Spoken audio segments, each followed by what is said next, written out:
Pemerintah akan melanjutkan kembali insentif pajak pertambahan nilai ditanggung pemerintah atau PPN DTP sektor properti hingga tahun 2026. Insentif berlaku untuk rumah dengan harga hingga 5 miliar rupiah. Namun PPN DTP hanya sampai 2 miliar rupiah.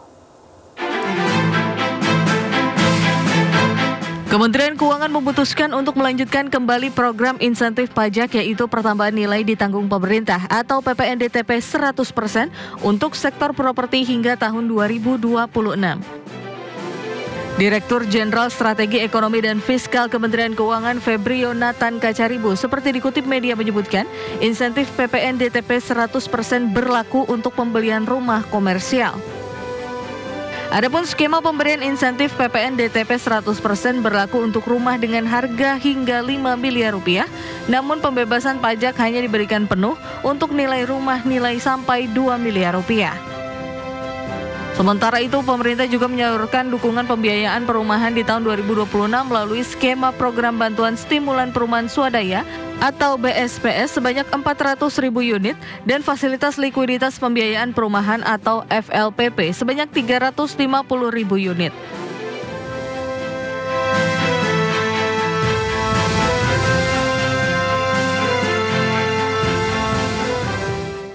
Kementerian Perindustrian mendorong Indonesia menjadi pusat industri halal dunia.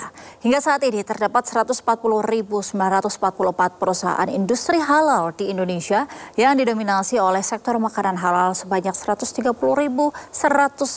industri. Kementerian Perindustrian optimis Indonesia mampu menjadi pusat industri halal dunia yang menjadi salah satu motor penggerak ekonomi nasional. Adapun pada tahun 2023, pasar halal dunia tembus 2,43 triliun dolar Amerika. Angka ini diperkirakan akan meningkat menjadi 3,36 triliun dolar Amerika pada tahun 2028. Menteri Perindustrian Agus Gumiwang Kertasasmita mendorong Indonesia menjadi pusat industri halal global yang didorong oleh jumlah penduduk muslim terbesar di dunia, yakni mencapai 245 juta jiwa. Di mana saat ini berdasarkan State of the Global Islamic Economy Report 2024-2025, Indonesia menempati peringkat ketiga dalam ekosistem industri halal dunia di bawah Malaysia dan Arab Saudi. Pemeringkatan ini didasarkan pada 5 indikator utama yaitu finansial, regulasi halal, kesadaran masyarakat, sosial, dan inovasi. Di mana Indonesia unggul dalam 3 sektor penting yang erat kaitannya dengan manufaktur, yaitu modest fashion dengan menempati peringkat pertama dunia. SGIER, State of the Global Islamic Economy, tahun 2024-2025, jadi data ini cukup besar. Secara umum, Indonesia menempati peringkat ketiga dalam ekosistem industri halal. Ini catatan kita. Indonesia populasi terbesar, populasi muslim terbesar di dunia, tetapi hanya peringkat ketiga. Tapi hanya peringkat ketiga dalam mengembangkan ekosistem industri halal di bawah Malaysia dan Saudi Arabia. Hingga saat ini terdapat 140.944 perusahaan industri halal di Indonesia. Angka ini didominasi oleh sektor makanan halal sebanyak 130.111 industri, diikuti oleh industri minuman halal dengan 10.383 industri, serta farmasi dan obat dengan 1.633 industri. Pemirsa, usai mengunjungi Kanada, Presiden Prabowo Subianto bertolak menuju Belanda dan akan bertemu langsung dengan Raja Willem-Alexander. Dari Bandara Internasional Ottawa, McDonald Cartier, Prabowo beserta rombongan segera menuju Bandara Schiphol, Belanda untuk melakukan kunjungan kenegaraannya. Dalam kunjungannya ke Belanda, Prabowo akan bertemu langsung dengan Raja Willem-Alexander guna membahas hubungan bilateral kedua negara.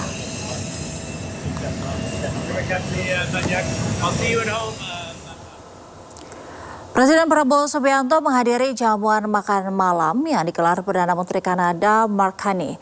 Jamuan makan malam bagian dari rangkaian kunjungan resmi Presiden Prabowo di Kanada.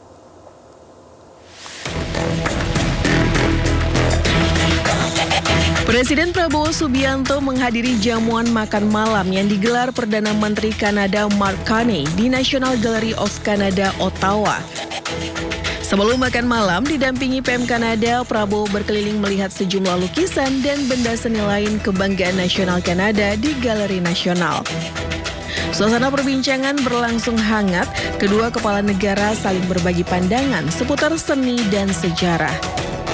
Kedua pemimpin negara kemudian menuju tempat jamuan makan malam yang dihadiri para pejabat tinggi pemerintahan. Kehadiran Presiden Prabowo di jamuan makan malam menjadi momentum sekaligus mempertegas tekad kedua negara untuk membangun hubungan yang semakin erat dan saling menguntungkan.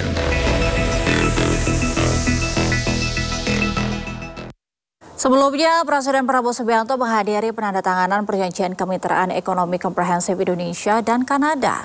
Dalam kesepakatan, Indonesia-Kanada Comprehensive Economic Partnership atau ICE-SIPA sepakat membuka peluang baru perdagangan dan diversifikasi ekonomi.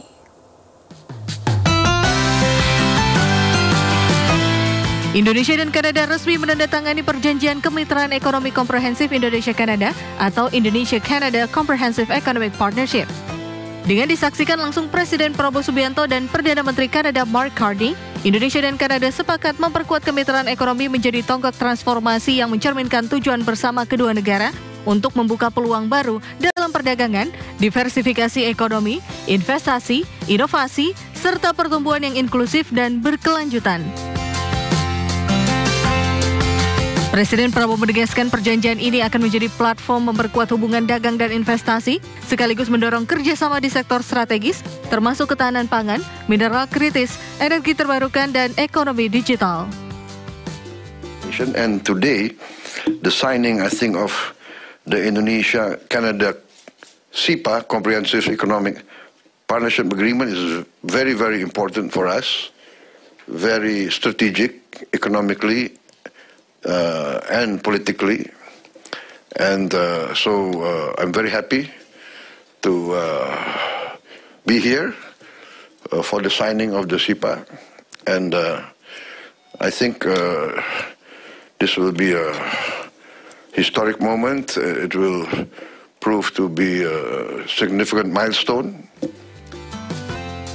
Sementara itu, Perdana Menteri Kanada Mark Carney dalam joint statement menegaskan bahwa perjanjian ini mencerminkan komitmen bersama dalam membuka perdagangan sesuai dengan aturan hukum dan menghormati kesepakatan dagang internasional. Mr. President, Canada shares your mission to build a stronger, more resilient economy at home and in Asia and around the world. And we stand with your commitment, and again I'm going to quote from your remarks yesterday, your commitment to a multilateral order where peace, prosperity, and progress are not the privilege of few, but the right of all. Thank you. Bilateral perdagangan Indonesia-Kanada ini dinilai penting untuk menjaga keterbukaan dan prediktabilitas perdagangan global, stabilitas ekonomi dunia, serta ketahanan rantai pasok. Untuk itu, kedua negara menegaskan pentingnya fasilitasi perdagangan bersama untuk komoditas pertanian utama, termasuk produk agri-food, guna memperkuat kerjasama yang saling menguntungkan sekaligus mendukung agenda ketahanan pangan Indonesia dan perdagangan dua arah yang berkelanjutan. Seorang oknum anggota TNI di Goa, Sulawesi Selatan melepaskan tembakan di sebuah bank. Tetaplah bersama kami di Sindi Sore.